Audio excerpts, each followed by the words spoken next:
మీరు చెప్పేయండి. సరే అండి, ఇదిగో డేటా సెంటర్ ఇది. సరే ఒక్క నిమిషం, ఓకే మాట్లాడండి. మరి అది చెప్పకుండా ఇంకా వేరే ఒకరు నా మీద ఆరోపణలు చేసుకుంటే కాదు కదా. సబ్జెక్ట్ చెప్తే అప్పుడు నేను తప్పు మాట్లాడాను అనుకో, ప్రజలు నన్ను తప్పు మాట్లాడామంటారు. ఓకే, మీరు ఇప్పుడు ఎంఓయూ ఉంటే మీ ప్రభుత్వం దగ్గర కుదుర్చుకున్న ఎంఓయూలో అది చూపించమని అడుగుతున్నా. ఓకే, ఎంఓయూ ఉంటది కదా, పబ్లిక్ డొమైన్ కాదు కదా, పబ్లిక్ డొమైన్ లో పెట్టాలి కదా. ఇంత రచ్చ జరుగుతున్నప్పుడు ఓకే చెప్పాడు కదా.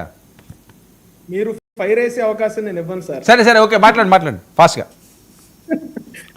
సార్ ఇప్పుడు ఇందాడ కృష్ణాంజలి గారు చెప్పినట్టు ఇంటర్నేషనల్ సబ్సీ గేట్వే అని చెప్పి మన దేశం నుంచి ఈస్ట్ ఏషియాకి చాలా కంట్రీస్తో కనెక్షన్ ఎస్టాబ్లిష్ అవుతుంది. ఇప్పుడు ఎయిర్టెల్ అనేది నెట్వర్కింగ్, అదాని అనేది ఇన్ఫ్రాస్ట్రక్చరు, గూగుల్ అనేది సుందర్ పిచ్చయ్య గారు ప్రపంచం అంతా చూస్తున్నప్పుడు చెప్పాడు $15 బిలియన్ ఇన్వెస్ట్మెంట్ అని. మనం ఇక్కడ కూర్చుని టీవీ ఛానల్స్లో నాకు ఎన్ని ఉద్యోగాలు వస్తాయో చెప్పు, నాకు ఎన్ని ఉద్యోగాలు వస్తాయో చెప్పండి. ఏదైనా నూడిల్స్ బండా, ఎగ్ నూడిల్స్ వేసేవాడు ఒకడు ఉంటాడు, ప్లేట్లు కడిగేవాడు ఒకడు ఉంటాడు, ఉల్లిపాయలు కోసేవాడు ఒకడు ఉంటాడు అని చెప్పడానికి మీకు అర్థం కాదు.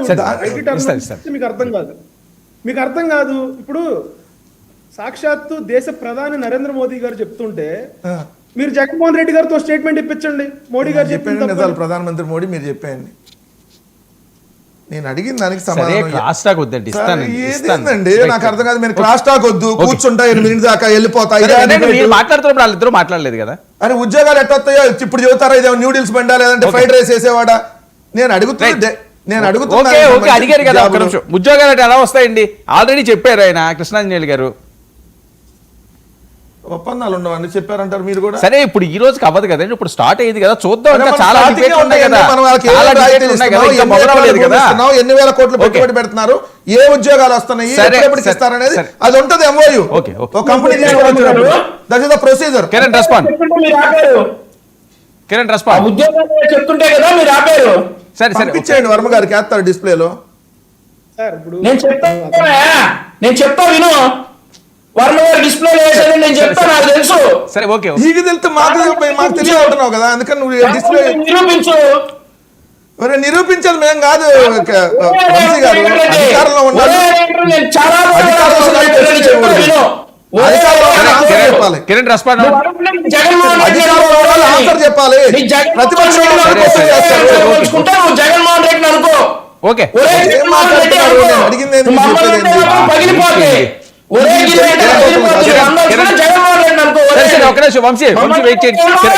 ఆయన కిరణ్ మాట్లాడిన కిరణ్ సార్ డేటా సార్. ఇప్పుడు ఈ గంట డిబేట్ లో వెంకటరెడ్డి గారిని మెప్పించాల్సిన అవసరం మాకు లేదు, ఫస్ట్ థింగ్.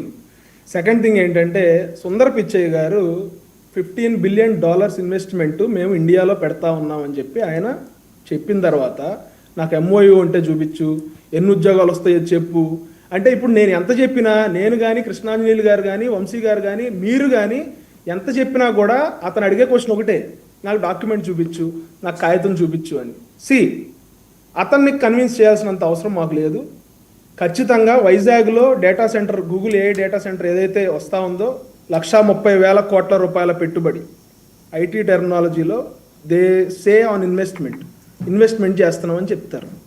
సో 130,000 కోట్ల రూపాయల ఇన్వెస్ట్మెంట్ వైజాగ్కి వస్తూ ఉంది. ఇతర రాష్ట్రాల్లో ఉన్న పెద్ద పెద్ద మహానగరాలను కూడా తట్టుకుని, ఆ పోటీని తట్టుకుని మన రాష్ట్రానికి వచ్చిందంటే ఖచ్చితంగా ఈ రోజున ఇన్వెస్టర్లు అందరూ కూడా నమ్ముతా ఉన్నారు కూటమి ప్రభుత్వం 15 సంవత్సరాలు ఉంటది మినిమం అని. దానికి వీళ్ళకి కడుపుమంట. మీరు యాక్సెప్ట్ చేస్తే అంత, చేయకపోతే అంత. మీరు యాక్సెప్ట్ చేయకపోతే మానేయండి, ఓకే ఓకే. కిరణ్, ఏంటి గతంలో కూడా సోషల్ మీడియా వారు ఇప్పుడు కూడా అదే పరిస్థితి, కులాల మధ్య చిచ్చులు రేపుతున్నట్టు, ఎవరు రేపుతున్నారు, ఎందుకు రేపుతున్నారు సార్? మళ్ళీ ప్రత్యేకంగా చెప్పుకోవాల్సిన పనే ఉంది సార్. ఇప్పుడు అన్ని ఫేక్ ప్రోపగాండా, ఫేక్ మెసేజ్లు, ఫేక్ పోస్టులు.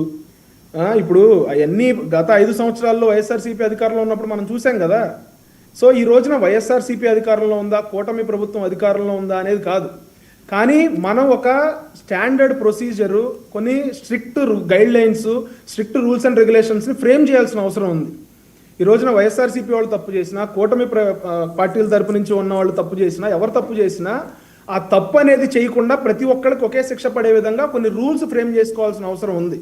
అంతేగాని అలా చేస్తే తప్ప ఈ సోషల్ మీడియాలో మార్ఫింగ్ ఫొటోస్ కానీ, ఇప్పుడు టెక్నాలజీ పెరిగిపోయింది సార్. చదువుకోకముందు కాకరకాయ, చదువుకున్న తర్వాత కేకరకాయ అంటున్నారు. ఈ టెక్నాలజీని వాడుకుని ఏఐ యూస్ చేసుకుని రకరకాల వీడియోలు రకరకాల మార్పుడు ఫొటోస్ ఎవరు చేస్తున్న తప్పే కాబట్టి దాన్ని ఖచ్చితంగా కంట్రోల్లో పెట్టాల్సిన బాధ్యత కూటమి ప్రభుత్వం మీద ఉంది. ఈ రాష్ట్రంలో పార్టీలకు అతీతంగా ఎవరు తప్పు చేసినా యాక్షన్ తీసుకోవడానికి ఒక సర్టెన్ గైడ్ లైన్స్ తీసుకురావాలి. Okay right. కృష్ణాంజలి గారు, వర్మ గారు, ఒక ప్రభుత్వం పరిపాలించేటప్పుడు ఆ ప్రభుత్వం యొక్క లోపాలని తప్పులని ఎత్తి చూపేటువంటి ప్రయత్నము ప్రత్యర్థి రాజకీయ పార్టీలు చేస్తాయి. అదే విధంగా ప్రజాస్వామికవాదులు చేస్తారు. రాష్ట్రంలో ఉండేటువంటి ప్రజలు కూడా తమ యొక్క భావాలని వ్యక్తం చేసేయడానికి అవకాశం ఉంటుంది. ఇది రాజ్యాంగంలో ఆర్టికల్ 19(1)A ప్రకారంగా భావ ప్రకటన స్వేచ్ఛ అనేటువంటిది ప్రతి పౌరుడికి కల్పించినటువంటి అంశం. ఇప్పుడు దీంట్లో మా ప్రభుత్వం ఉంది కాబట్టి ప్రభుత్వం మీద ఈ విధంగా విమర్శలు చేస్తున్నారు అనేటువంటి విధంగా, లేకపోతే ప్రభుత్వం మీద ఎక్కువ విమర్శలు వస్తున్నాయి, ప్రతి దాన్ని విమర్శిస్తున్నారు అనేటువంటి విధంగా వాళ్ళ మీద చర్యలు తీసుకుంటామంటే కుదరదు. ఉదాహరణ చెప్తున్నాను,